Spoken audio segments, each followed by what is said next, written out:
Nação, ontem à noite a equipe do Flamengo embarcou para São Luís, no Maranhão, onde hoje, finalmente, o Flamengo faz o seu jogo pela Copa do Brasil.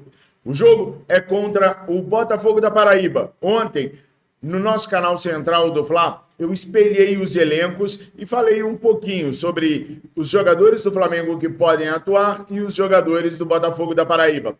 O técnico Felipe Luiz relacionou os seguintes jogadores para essa viagem: Alan, Ayrton Lucas, Bruno Henrique, Cleiton, Danilo, Diogo Alves, Eric Pulgar, Everton Cebolinha, Everton Araújo, Guilhermo Varela, Gerson, João Vitor, Joshua, Juninho, Luiz Araújo, Léo Ortiz, Léo Nanete, Léo Pereira, Matheus Cunha, Matheus Gonçalves, Michael, Plata e Wesley. Como vocês podem ver, jogadores como Nicolás de la Cruz, Arrascaeta, o goleiro Agustin Rossi, são alguns dos jogadores poupados pelo técnico Felipe Luiz dessa viagem. Portanto, há boas chances da equipe rubro-negra entrar em campo conforme a escalação que eu trouxe para vocês. Bom, se o Felipe quiser mesmo colocar um time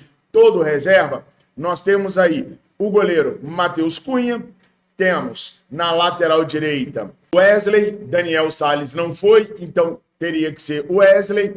A dupla de zaga pode ser Cleiton e Danilo. Na lateral esquerda nós temos aí o Ayrton Lucas. Aí no meio de campo, Everton Araújo, Alan e Luiz Araújo. E pelo lado direito, ele pode utilizar o Matheus Gonçalves, pelo lado esquerdo, o Michael, e no comando de ataque, o Juninho. Pedro também não está na relação.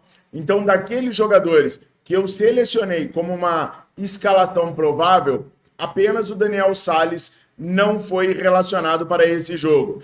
Com esses relacionados, quem você utilizaria para iniciar? Quais os 11 vocês colocariam para iniciar o jogo de hoje? Eu sou o Fabrício Lopes, você está no canal Resenha Rubro Negra. Não se esqueça de se inscrever e também de nos seguir nas nossas redes sociais. Pelo 4º ano consecutivo, o prêmio IBEST me indicou para o prêmio de jornalista esportivo. E se você seguir o meu TikTok, o meu Instagram e o meu Facebook crescendo as nossas redes sociais, desta vez eu tenho muitas chances de chegar na última fase. Votem todos os dias, é importante. Só o primeiro colocado passa. Por isso, o seu voto é 100% importante todos os dias. O link tá aqui, ó, na descrição e no comentário fixado. Eu tô contando com vocês, hein, pessoal? Bom, pessoal, e aí eu vou trazer para vocês uma notícia meio chata de dar, né? Bom, a notícia foi trazida primeiro pelo Vene Casagrande e depois eu corri atrás para confirmar a veracidade dos fatos. Ontem havia uma expectativa muito grande para que o Lohan aparecesse na lista de relacionados. Eu falei para vocês que o Lohan tinha ficado de fora do jogo do Sub-20 por conta de uma expulsão contra o Grêmio. E por isso ele não estava relacionado para o jogo do Sub-20, que nada tinha a ver com os profissionais. E não teve mesmo. O Lohan não apareceu na lista de relacionados que vocês viram aí. Mas aí a galera ficou me perguntando, e o Wallace Ian? Cadê o Wallace Ian? Bom, o que acontece é o seguinte, o Wallace Ian e o Joshua, eles tiveram uma briga muito feia, de quase chegar às vias de fato, de quase chegar na mão. E depois dessa briga, o Wallace Ian não se empenhou tanto nos treinamentos como vinha se empenhando. Parece que deu uma desmotivada, ficou meio chateado com isso daí. Por isso o Wallace Ian não veio sendo mais relacionado para a equipe profissional. Aí, apuração só minha, tá? O Flamengo não descartou o Wallace Ian e nem está tratando o Wallace Ian como o grande vilão da discussão, que foi tida como uma discussão normal, que não precisava chegar a tanto, mas uma discussão que acontece. Os caras vivem fechados o dia inteiro, só entre eles e tal, uma hora vai dar problema. O que eles estão fazendo é tratando o Wallace Ian junto ao psicólogo, dando toda a infraestrutura que ele precisa para ele voltar a se empenhar de novo nos treinos. Mas a gente sabe que isso leva um tempo. O psicólogo não é um mágico, né? Ele vai trabalhando a cabeça do atleta, para o atleta ir melhorando, para o atleta voltar a entender o seu papel ali dentro da instituição e continuar o seu trabalho. Então o Flamengo não quer perder o Wallace Yan de maneira nenhuma, não trata o Wallace Yan como sendo o erradão da história, como sendo um mau elemento no grupo, não, nada disso. Só que o Yoshua teve a cabeça melhor que a dele e conseguiu seguir em frente depois do episódio. Já o Wallace Yan está precisando de cuidados do psicológico, do psicólogo, e está tendo um acompanhamento de perto, tanto do Felipe Luiz quanto do Nuno Campos. Inclusive, a informação que me passaram é que diariamente o Felipe fala com o Wallace Yan, conversa com o Wallace Yan, para que ele possa retornar aos profissionais com a cabeça que ele estava antes dessa confusão toda. Uma pena, né? Mas vida que segue. Bom, com relação ao Bruno Henrique, também é uma pena tudo que vem acontecendo na vida dele, e informações de bastidores que eu consegui dão conta de que muitos dirigentes de outros clubes estão pressionando o STJD para que eles tomem uma decisão mais drástica em cima do camisa 27 rubro-negro. Por isso, o STJD, que até outro dia fazia vistas grossas para todo esse processo, agora já fez o pedido na Polícia Federal para que os documentos do Bruno Henrique sejam enviados para o STJD, para que se possa fazer uma nova análise e então definir se vai reabrir o processo ou não. O fato é que há clubes que veem uma oportunidade em cima dessa situação do Bruno Henrique. O Flamengo está muito forte, o Flamengo é muito forte, o Bruno voltou a jogar bola. Tirar o Bruno Henrique, ainda que temporariamente de campo, pode ser o ideal para algumas equipes conseguindo superarem ou criarem dificuldades para nós. Então, tem muita gente de time grande e time pequeno pressionando o STJD para tomar uma decisão. Tem uma dirigente, inclusive, que chegou a dizer no STJD que seria importante o STJD ser rigoroso com o Bruno Henrique e tomar providências severas, até para servir de exemplo para outros grandes atletas do patamar do Bruno Henrique, para que eles não caiam nessa bobagem. Ou seja, a dirigente estava pedindo uma ação quase que educativa, fazendo com que o Bruno Henrique fosse um exemplo para os demais jogadores. Sem clubismo, o que vocês acham dessa situação atual do Bruno Henrique e da situação do Wallace Yan? Coloquem aqui nos comentários, não esquece de se inscrever no nosso canal e de seguir aquela campanha de trazer 2 novos inscritos todos os dias para cá, para a gente continuar crescendo. Pessoal, e o Rodolfo Landim está cada vez mais encalacrado no Flamengo. Nessa última terça-feira houve uma reunião no COD que eu contei para vocês ontem, que o BAP mostrou as propostas que eram melhores do que a proposta que o Rodolfo Landim levou para a votação no COD. Porque o Landim não levou as 3 propostas de direito de transmissão, não. Ele levou uma só e escondeu as outras 2. Coincidentemente, as outras 2 eram melhores do que a proposta que ele levou, mas eram melhores para o Flamengo. Não eram melhores para Palmeiras, para São Paulo, para as outras equipes, não. Então, ele privilegiando as outras equipes, levou a proposta que era melhor para as outras equipes e altamente deficitária para o Flamengo para a votação no COD. E o COD aprovou aquela proposta que foi colocada por motivos que eu já falei para vocês. Falta de tempo, indicação dos cabeças que apoiavam o Rodolfo Landim, pressão política. Os caras empurraram tudo com a barriga e votaram aquela coisa lá. Só que o seguinte, na última eleição, o Rodolfo Landim apoiou o Rodrigo Dunche Abranches para presidente, vocês se lembram? E para o Rodrigo Dunche Abranches, tudo estava bonito. Toda vez que ele falava que eles tinham um plano, que o presidente Rodolfo Landim tinha um plano, que o presidente Rodolfo Landim era o melhor, que o presidente Rodolfo Landim sabia o que estava fazendo. Ele chegou a dizer, inclusive, ele deu uma declaração, inclusive, da seguinte maneira: parem de encher o saco com essa questão do terreno do gasômetro.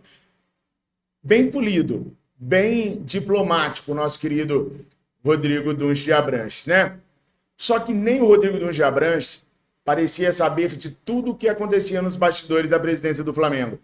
Digo isso porque nessa reunião do COD da terça-feira passada, quando o BAP confrontou o Rodrigo Dunche Abranches sobre aquelas propostas, o mesmo disse não saber que elas existiam e mudou o tom. Foi para cima do Rodolfo Landim, o seu guru, o seu apoiador mor, e exigiu que Rodolfo Landim desse esclarecimentos públicos sobre aquela situação que o BAP estava apontando ali das três propostas, e só uma, a pior de todas, para o Flamengo, ter sido levado adiante pelo então presidente rubro-negro. Ou seja, o Landim está destruído politicamente no Flamengo. A última pá de cal no caixão político do Rodolfo Landim, o Rodrigo Dunche Abranches colocou terça-feira agora.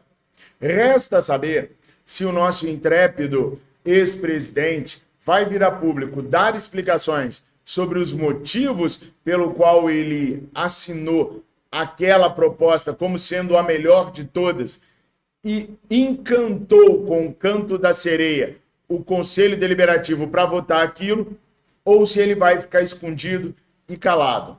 Conversando com um dos grandes apoiadores de Rodolfo Landim durante todos esses anos, e inclusive na última campanha para eleger o Dunche, ele me disse que está extremamente decepcionado e incrédulo com o que está acontecendo e que ele já tentou conversar com o Landim a respeito disso e não teve nenhuma resposta.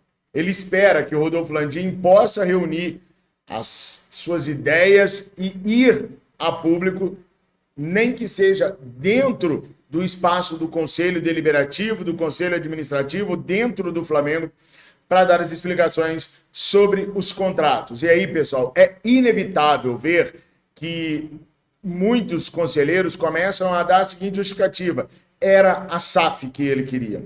Ele reduziu os valores que o Flamengo poderia ganhar para pressionar o Conselho e a comunidade Flamengo para se transformar em SAF. Ele dizia ter como construir o estádio nos próximos anos, mas no orçamento que o BAP mostrou terça-feira agora, não tinha um centavo sequer nos próximos 3 anos destinados à construção do estádio.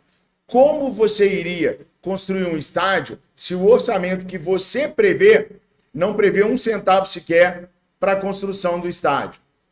O Landim ia usar a pressão popular, a ansiedade da torcida rubro-negra pela construção do estádio e a diminuição de dinheiro do contrato de direitos para criar todo um cenário para a construção do estádio acontecer. E com o Rodrigo Dunche Abranches à frente da presidência, sendo facilmente e amplamente manipulado por ele, isso iria acontecer. E o Landim se tornaria, então, o presidente da SAF Flamengo. Qual é a diferença de ser presidente da SAF Flamengo e de ser presidente do Flamengo? O presidente da SAF, ele é eleito apenas pelos acionistas. Então, ele poderia se perpetuar a vida inteira como presidente da SAF. E tendo no Flamengo o Rodrigo Dunche Abranches, ele seria o presidente indireto do Flamengo também.